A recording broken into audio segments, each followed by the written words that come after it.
আল্লাহ সময়কে কেন্দ্র করে দুইখানা সূরা নাজিল করেছেন, আর দুই প্রান্তে, একটা রাতের প্রান্তে একটা দিনের প্রান্তে, একটা নাম ফজর আর একটা নাম আসর। ফজরের পর আর একটা আসর পর অনেক আমলের কথা। কেন এই দুটি সময়ের সূরাকে আল্লাহ নাজিল করলেন? জোহর নামে সূরা নাই, এশা নামে সূরা নাই, মাগরিব নামে সূরা নাই, ফজর নামে সূরা আছে, আসর নামে সূরা আছে। কেন? এই দুই টাইম কথা বলে, সূর্য কথা বলে, গোটা পৃথিবীর মানুষকে, আপনাকে আমাকে কানে চিল্লিয়ে চিল্লিয়ে বলে। শুধু আমরা বহিরা, আমরা কালা, আমরা শুনতে পাই না। সূর্য যখন পশ্চিম দিকে ডুবে তখন বলে, হে মানব, তোমার বিবেকের দরজাটা খুলে দেখো, তুমি কবরের দিকে একদিন আগিয়ে গেলে, তোমার কবর যত দূরেই থাক, আজকে তোমার একদিন পথ এগিয়ে গেল। সূর্য যখন উঠে, সূর্য বিশ্ব মানবকে বলে, হে মানব কুল, তোমার সৌভাগ্য যে তুমি আবার একটা তওবা করার দিন পেয়েছো, যা করেছো তওবা করে লাও। সুযোগ পেয়ে গেলে তুমি নসিবলা, তুমি নসিবলা, তুমি নসিবলা, তুমি নসিবলা। এই করতে করতে আবার যখন ডুবে যায় তখন বলে, হতভাগা, আবার একদিন আগিয়ে গেলি। সূর্য কথা বলে।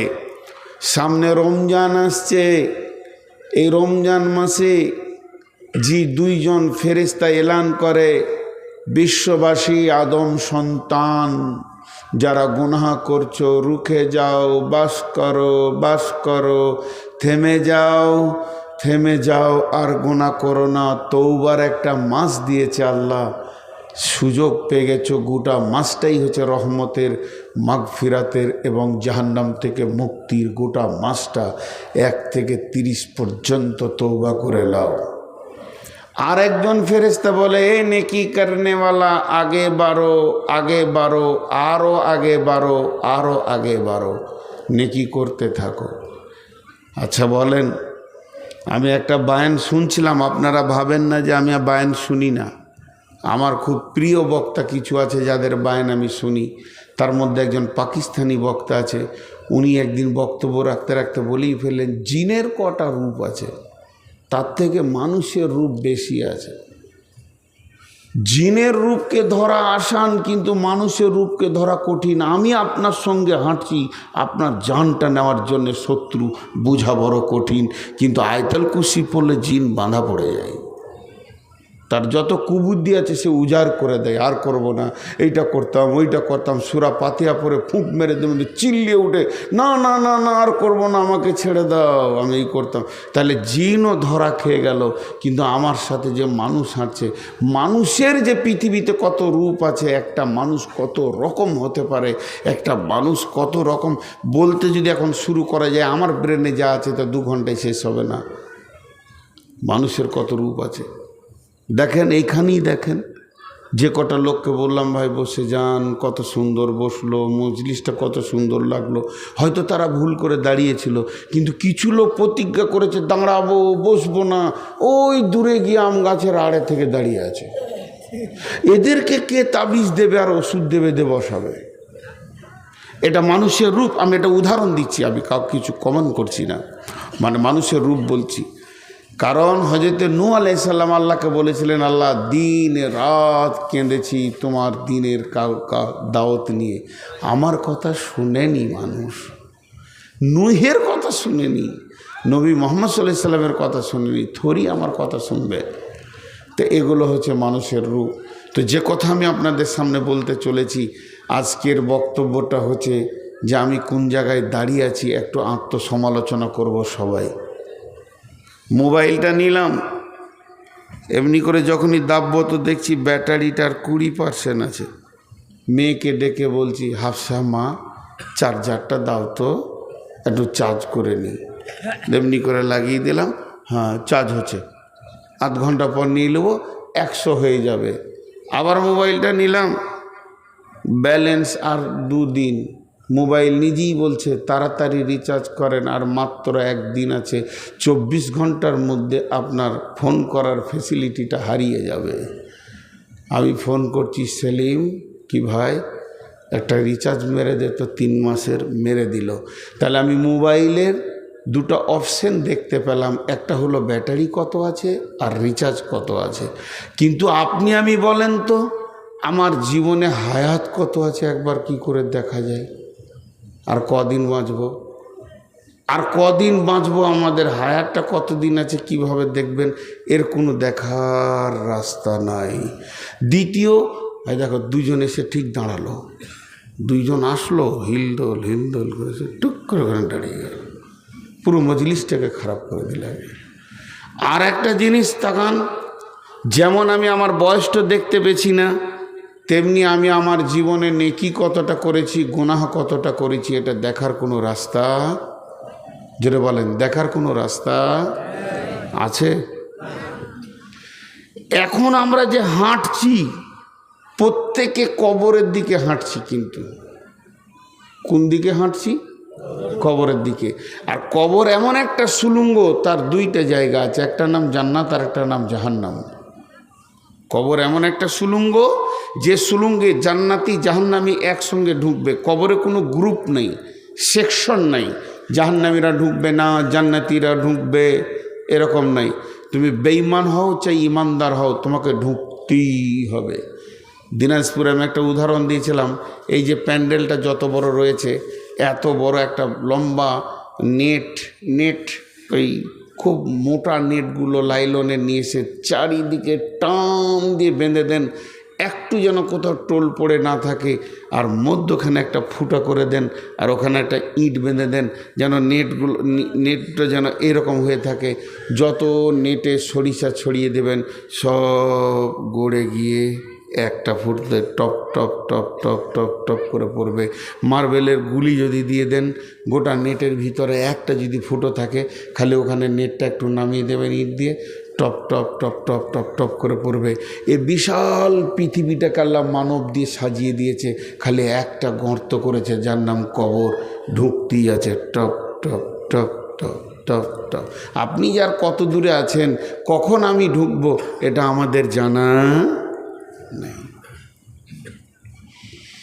তাহলে জান্নাত যাব না জাহান্নাম যাব? এটা তো আশা। আলহামদুলিল্লাহ, আল্লাহ সকলকে জান্নাত দেখ। হাসছেন, একজন উত্তর দিল, তা আর দুজন হাসছে।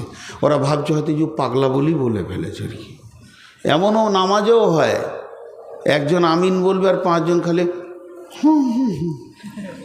জোরে আমিনই বললো না, পরবর্তীতে আবার তাকেই দেখবে যে জোরে আমিন বলেছে তাকে। অথচ আল্লাহ রাসূল সাল্লাল্লাহু আলাইহি ওয়াসাল্লাম বলছেন মসজিদ গমগম করবে আমিন শুনে। তো আমাদের সকলের আশা হচ্ছে জান্নাত, কিন্তু রাস্তা ঠিক আছে তো? রাস্তা ঠিক আছে তো? বুঝি নেই। সকল একবার উত্তর দেন, আমাদের চলার রাস্তা ঠিক আছে তো? বুঝতে পারছি না। যাই হোক, বুঝতে পারছি না, অন্ধের মধ্যে আছি। আমিও, ইভেন আমিও। আমি বলি নাই যে আপনাদের চলার রাস্তা ঠিক আছে তো। দেখবেন গোটা বক্তব্যে আমি আপনি পাবেন না, আমিও আপনাদের ভিতরে একজন। আমি স্টেজে আছি, চেয়ারের ওপরে আছি, আপনাদের থেকে আমি দামি?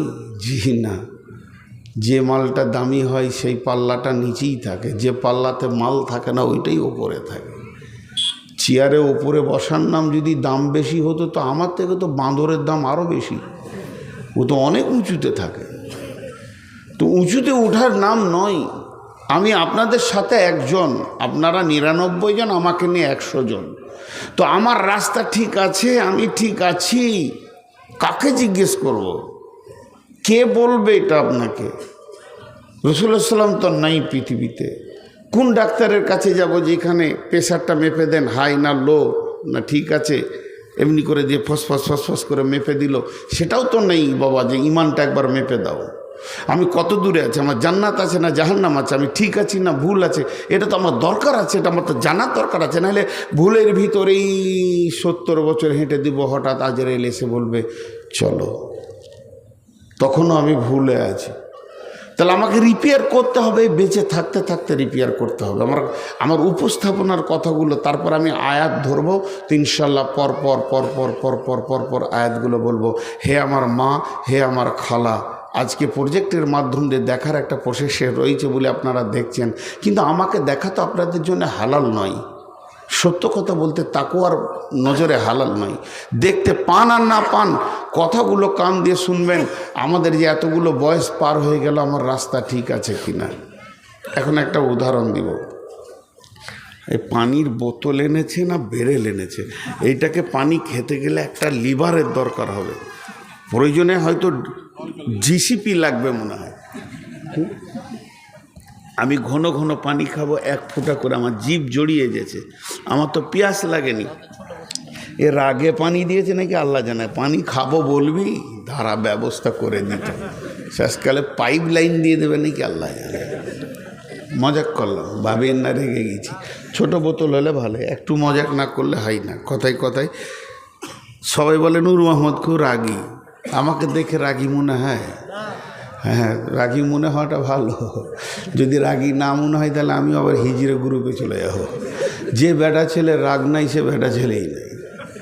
যে বেটা ছেলে রাগ নাই, বেটা ছেলেকে আল্লাহ মোষ দিয়েছে কেন? এখন অনেক বেটা ছেলে আছে মোষ দাড়ি দুটোই চেঁচিতে বেল হয়ে গেছে, ওকে দেখে ভয় লাগবে। হজরত আলী খালি এরকম মোচে হাত দিত, এরকম দেখেন আমাদেরকে তাকান, এরকম মোচে হাত দিয়ে খালি দাড়িটা একবার এরকম হাত দিয়ে দিত, তখন কাফেরা 3 বার চুচু করে পেশাব করে দিত। এইরকম মোচে হাত দিয়ে দাড়িতে হাত দিলি কাফেররা ভাবতো কলজে লিবে না ফ্যাঁপসা লিবে রে জিহাদের ময়দানে। কিন্তু যার দাড়ি নাই ও হিজড়েকে কে ভয় করবে? যার আছে দাড়ি তাকে দেখে ভয় কাই কত ধাড়ি। আমাদের মতো পুরুষের সামনে কোনো মহিলা দাঁড়াতে পায় না, কিন্তু নোংরা কথা আর বলবো না, সমাজের সামনে কতজন লুচ্চা হয়ে গেল লাইনে নেমে। আর আমাদের সামনে পুরুষ তো দাঁড়াতে পায় না, মহিলা তো দূরের কথা। তো ভাইয়েরা আমার, পুরুষের রাগ থাকা দরকার। যার রাগ নাই সে জিহাদ করতে পারবে না, যার রাগ নাই সে জিহাদ করতে পারবে না। অতএব আমার জিহাদ করার মতো ক্ষমতা আছে।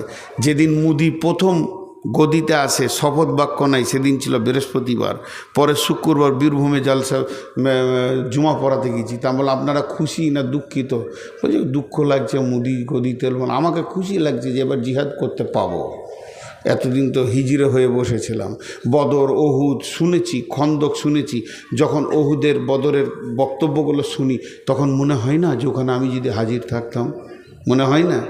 তো ওই তো বদর ওহুদ তো চলে এসছে, আবার কি ভয় করব কেন?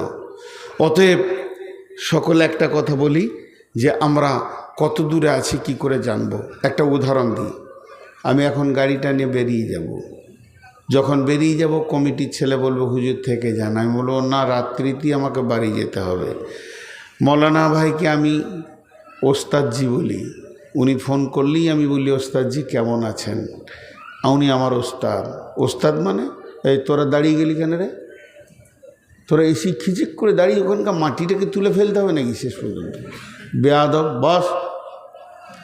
তো ওনাকে আমি 2 দিন আগে থেকে বলছি যে আমাকে বাদ দিলে হয় না? বলছে না হবে না। দেখেন যদি হয় তা ভালো হয়, বহুদিন পর আজকে বাড়ি যাব।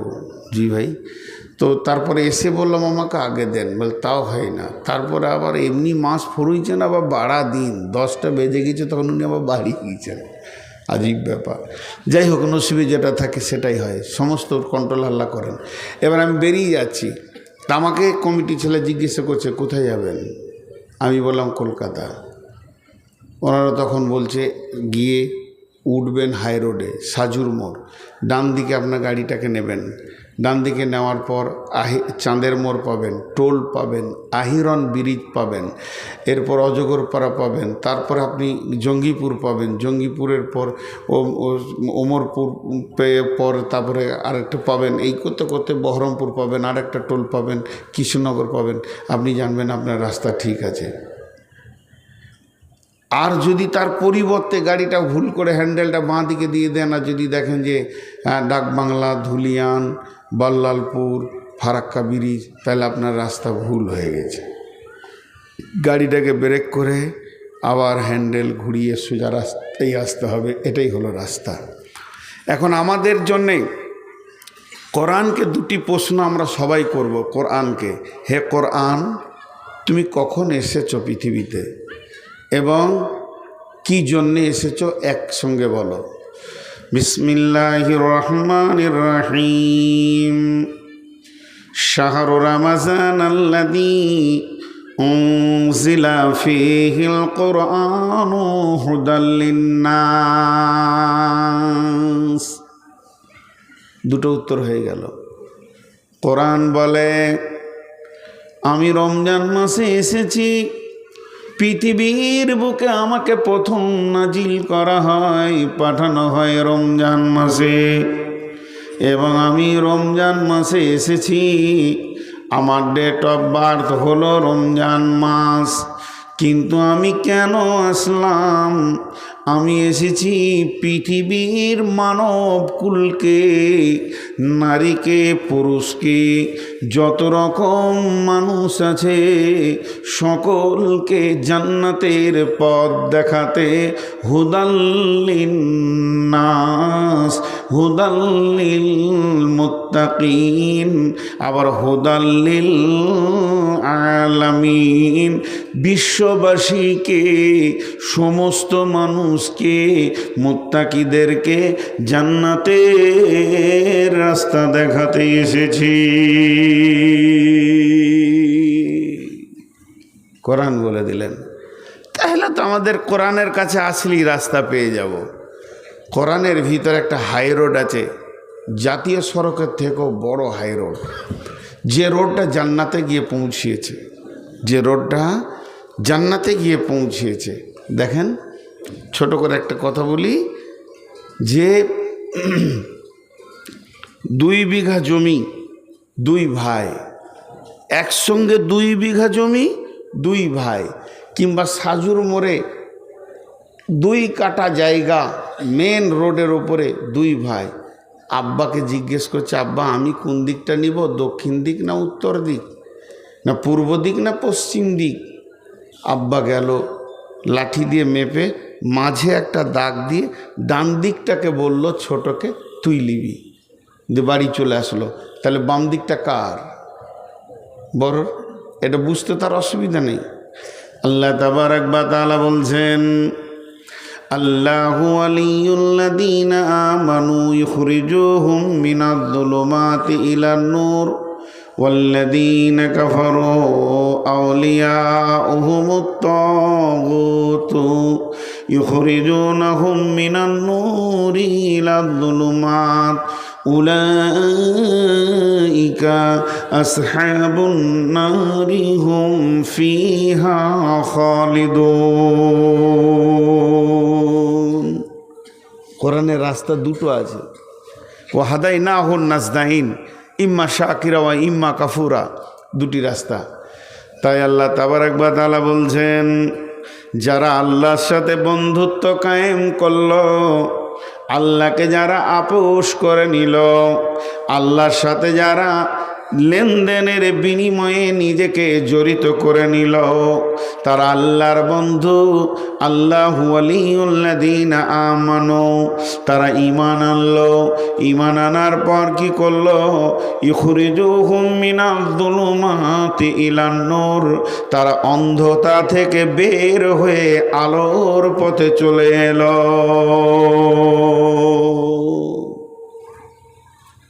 আজকে আর বায়ান করতে হবে না, এখান থেকেই জালসা শেষ, দোয়া পড়ে দিচ্ছি, ঘর চলে যান। খালি একটা জিনিস আমি দেখতে চাইছি, এখানে কোনো টাকা পয়সার কালেকশন হবে না, কিন্তু ইঁদুর মাটি না কাটলে ওর দাঁত বড় হয়ে যায়। তা আমরা বক্তা কালেকশন না করলে আমাদের মন খারাপ করে, এর জন্য একটা কালেকশন করব। খালি যতটি যুবক বসে আছেন, যতটি যুবক বসে আছেন, যতটি যুবক বসে আছেন, আপনারা বলেন, আমি যদি এখনই রসুলের বিরুদ্ধে কথা বলি তো সহ্য করতে পারবেন? আমাকে মহব্বত করে নিয়ে এসে খাওয়ালেন, খান খান, নাস্তা পানি, ভালোবাসা, বিছানা, প্রেম, মহব্বত সব দিল এই কমিটি, আর এক্ষুনি আমি রসুলের বিরুদ্ধে একটা কথা বলে দিছি, এত জঘন্য কথা যে সেটা সহ্য করার নয়। কিন্তু আপনারা সহ্য করতে পারবেন? আপনারা জুতোটা খুলে সোজা আমার মুখে মারবেন, যদি না মারেন তাহলে আপনারা বেঈমান। কথা ঠিক বলেছি না ভুল? এবার বলেন, আমার রসুলের চির দুশ্মন কোন জাতি? ইহুদি। কোন জাতি? রসুলের লাশ চুরি করতে গিয়েছিল ইহুদি। সেই ইহুদিদের সঙ্গে আমাদের মুসলিমদের কোনো আপোষ আছে? আপোষ আছে? চলবে না। তুই তুই আমি আমি, দেখে নিব তোকে পারলে, এটাই আমাদের কিয়ামত পর্যন্ত থাকবে। এখন বলেন, এই যে চারিদিকে ছোট চুল আর মাথার মাঝে বড়, এটা ইহুদিদের দেওয়া। যার যার মাথায় এটা আছে তারা ইহুদির সঙ্গে আপোষ করেছে না রসুলের সঙ্গে করেছে? এখন বলেন, ইহুদির সঙ্গে। এখন যদি আপনার জানা না ছিল তাহলে একটা হাদিসের ঘটনা শুনেলেন। আল্লাহর নবী মসজিদ নববীতে বসে আছেন, আর বসে থাকতে থাকতে আলোচনা চলছে মদিনার কোন লোকটা ভালো, কোন লোকটা খারাপ। মৌলানা ওইখানে একটা কোনো ভালো কালেমা পড়া হাফেজ রাখতে হবে কোরআনের, কারণ যে আসছে সে দাঁড়িয়ে যেছে, যে আসছে সে দাঁড়িয়ে যেছে। ওরা আসার পর ভাবছে না যে এতগুলো লোককেও বসিয়ে রেখেছে, আমাকে দাঁড়াতে দেবে না, দাঁড়িয়ে যেছে। আর একজন পকেটে হাত ভরে দাঁড়িয়েছে, আমাকে মারলে কি মারলে, নামার পরে পরে বসেন ভাই, একদম ডিস্টার্ব করবেন না। আর পাশে যারা রয়েছেন যখনই কেউ আসবে বলবেন যে তুই বস, না হলে আবার জালসা ডিস্টার্ব হবে। তো এই ঘটনা এবার শুনেন। আপনি এই গ্রামে বাস করেন, যারা, এই গাঁটার নাম কি, মাহাতাবপুর, মাহাতাবপুরে যারা আছেন এখানে একটু হাত তুলেন তো। মাশাআল্লাহ, অনেকই মাহাতাবপুরের, নামান। আচ্ছা বলেন, আপনি এই গ্রামে যে বাস করছেন তো দেখবেন মনে মনে মনে মনে মনে মনে কিছু লোক আপনার জোরে ভালো, কিছু লোক খারাপ, আছে না? কোনোদিন তার সঙ্গে আপনার লেনদেন নাই, যাবেন না, আত্মীয় নয়, কিছু নয়, কিন্তু আপনার মনের দিক থেকে কিছু লোক ভালো, কিছু লোক খারাপ। তো আল্লাহর নবী বলছেন মদিনার ওই যুবকটা ভালো, ওই যুবকটা ভালো, ওই যুবকটা ভালো, ওই যুবকটা ভালো, ওই লোকটা ভালো, ওই লোকটা ভালো, আমার নজরে ওই লোকটা ভালো। আর নবীজি বলছেন তো বলছেন মসজিদে নববীর ভিতরে বলছেন। এই কথা বলতে বলতে এক সময় নবীজি বলছেন নেমার রাসূল খুরাইমান, খুরাইম বলে একটা যুবক ছিল, এটা হচ্ছে আমার নজরে খুব ভালো ছেলে। তো খুরাইমের দুইটি বদগুণ আছে, খুরাইমের ভিতরে দুইখানা খারাপ গুণ আছে। যদি খুরাইম ওই দুটি গুণ ছেড়ে দিত, আমার সুন্নতকে ধরে নিত, তো ওর মতো আর এই মদিনায় ভালো কেউ হতো না।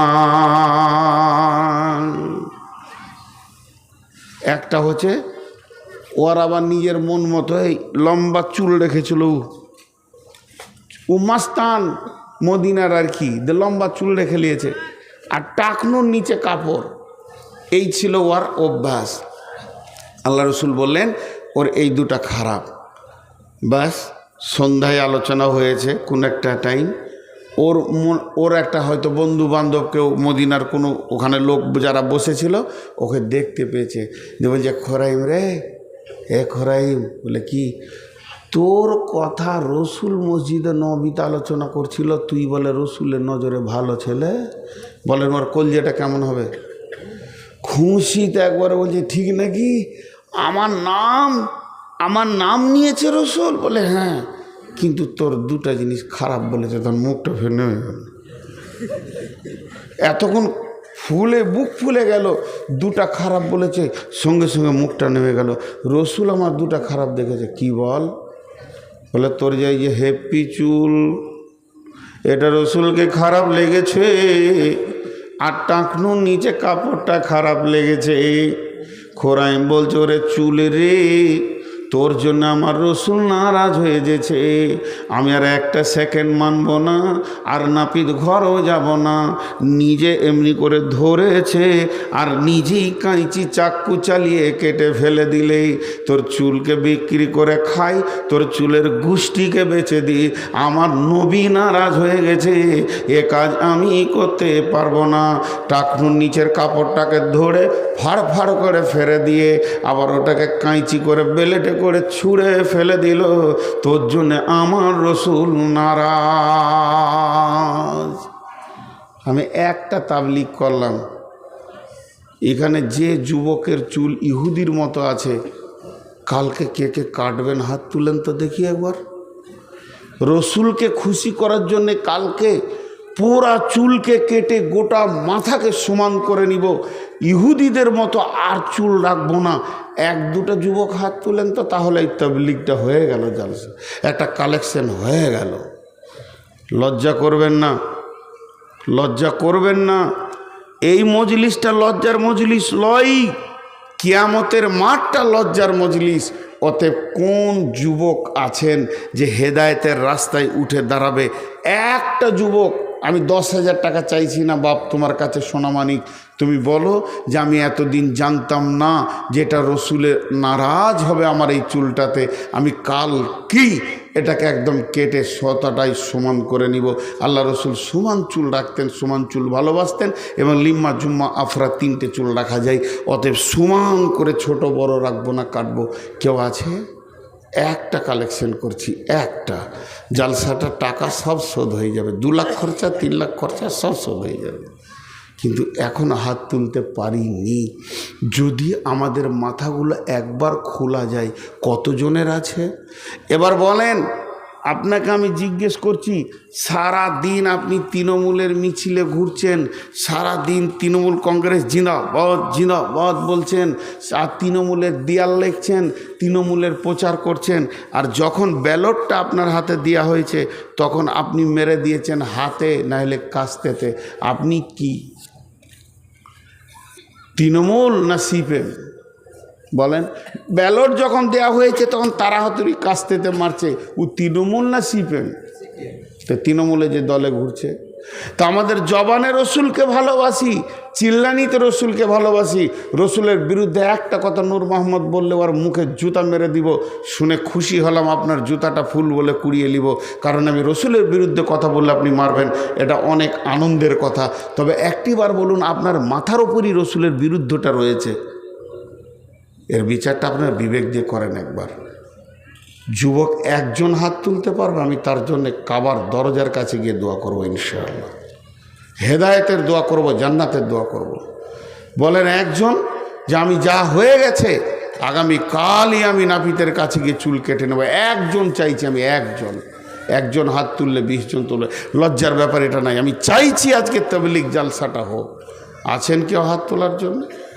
আমি আগে তুলেছি, আমার ত্রুটি থাকলে আমি মিটিয়ে নিব। এতগুলো যুবক একজনও পারলে না রসুলকে রাজি করতে। কি জালসা করব? জালসাটা কোন জায়গায় করব বলেন ভাইরা আমার?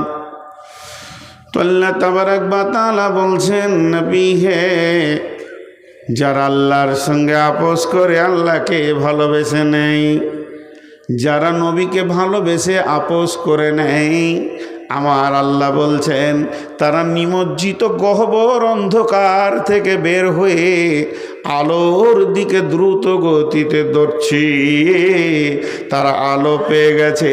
ওয়াল্লাযীনা কাফারু আউলিয়াউহুমুত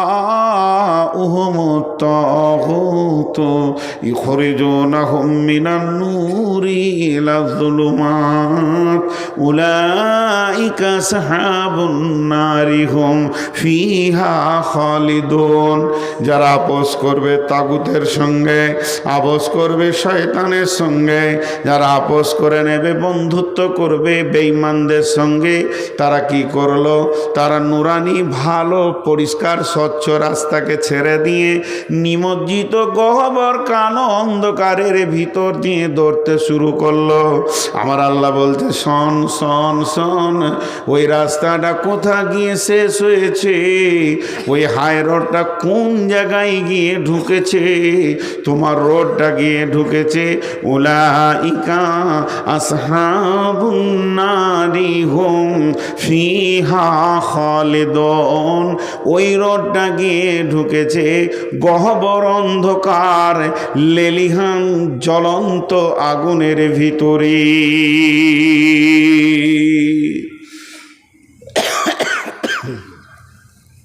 প্রথমে একটা উদাহরণ দিয়েছি, বাপ যদি ছোটকে বলে ডান দিকটা তোর, তো বড়র বাঁ দিকটা অটোমেটিক। আল্লাহ আপোষ করেছে কাফেরের সঙ্গে যারা, তাদের জন্য বলেছেন এই রাস্তাটা গিয়ে ঢুকেছে জাহান্নাম লেলিহান আগুনের ভিতরে, আসহাবুন নারি হুম ফিহা খালিদুন। তাহলে যারা আল্লাহর সঙ্গে আপোষ করেছে এই দরজা, এই রোডটা কোথায় গিয়েছে? এই রোডটা জান্নাতে গিয়েছে। জি ভাই, আমরা যতগুলো বৃদ্ধ, শিশু, যুবক, যুবতী যারা পর্দার ভিতরে রয়েছেন, ছোট্ট করে আমি একটা কথা বলে দিচ্ছি, সকলেই এগুলোকে খেয়াল করে নিয়েছি, কিন্তু আসলে তা তো নয়। আসলে ভাবতে হবে যে আমি কি করব। আমাদের অবস্থা অনেক খারাপ, অনেক খারাপ। আমেরিকার একটা ব্রেস্টার, আন্তর্জাতিক ব্রেস্টার, মানে যে বিদেশে গিয়েও কোর্টে লড়াই করতে পারবে সেরকম তার লাইসেন্স আছে। ভদ্রলোক সারা জীবন খ্রিস্টান অবস্থায় তার জিন্দেগি কাটতে কাটতে কাটতে কাটতে অনেক রিসার্চ করে সে কি হয়েছে, মুসলমান। ওই তাবলিগ জামাতে এসেছে। দেখ কোথায় এসছে? দিল্লি থেকে রুট দিয়েছে কলকাতা, চলছে রমজান মাস। কলকাতাতেও গাস্ত করতে বেরিয়েছে কলুটোলা রোডে রোডে ঘুরছে। তো মুসলিম বস্তিতে গিয়ে দেখছে মুসলমান ছেলেরা গোল করে রমজান মাসে তাস খেলছে, সেই সাথে চা আছে, বিস্কুট আছে, চপ আছে, বেগনি আছে, পেঁয়াজি আছে। বিকালের দিকে তো রমজান মাসে একটু মাল বেশিই হয়, খুব খাচ্ছে। ও বেচারা তাকিয়ে দেখে অবাক যে মুসলিম ছেলেরা খাচ্ছে। ও তখন নতুন, কেবল 1 মাস 1.5 মাস হয়েছে ওর মুসলমান হওয়া। মসজিদে এসে গালে হাত দিয়ে বসে আছে, কেউ যেছে না কাছে। একটা আন্তর্জাতিক মানে উকিল, ব্যারিস্টার, চারটিখানি কথা নয়, অ্যাডভোকেট, কেউ যাচ্ছে না কাছে। ইমাম সাহেব জিজ্ঞাসা করছে যে স্যার আপনার কোনো টেনশন? ইংরেজিতেই জিজ্ঞেস করছে আপনার কোনো টেনশন? বললে হ্যাঁ, একটা টেনশন হচ্ছে। আমার একটা প্রশ্ন ছিল আপনার কাছে, যারা নতুন মুসলমান হবে ওরা রমজানে খেতে পাবে না, আর যারা জন্মগত মুসলমান এরা খেতে পাবে, এরকম কোনো রসুলের দলিল আছে? বলছে না, এরকম তো কিছু নেই। তখন উনি একটা কথা বলেছিলেন, সে কথাটা আপনাদেরকে বলছি। উনি বলেছিলেন আমি হলাম বাই চয়েস মুসলমান, আমি ইসলামকে চয়েস করেছি, অধ্যয়ন করেছি, পড়াশোনা করেছি, গবেষণা করেছি। বহুত গবেষণা করে মহাসমুদ্রে ডুবে গিয়ে ঈমান নামে হীরের টুকরো পেয়েছি। আমি হলাম বাই চয়েস মুসলমান। আর হাজির ঘটা হাজি, তার বেটা হাজি, এরা হচ্ছে বাই চান্স মুসলমান। হয়ে গেছে অটোমেটিক গতা অনুগতিকভাবে, আসলে বাই চয়েস নয়, এরা বাই চান্স মুসলমান। হে মুসলমান, জিনিসটা একবার ভাবতে হবে। আল্লাহ তাবারাক ওয়া তাআলা এর জন্য বলছেন উলাইকা আসহাবুন নারি হুম ফিহা খালিদুন। কত সুন্দর কথা বললেন।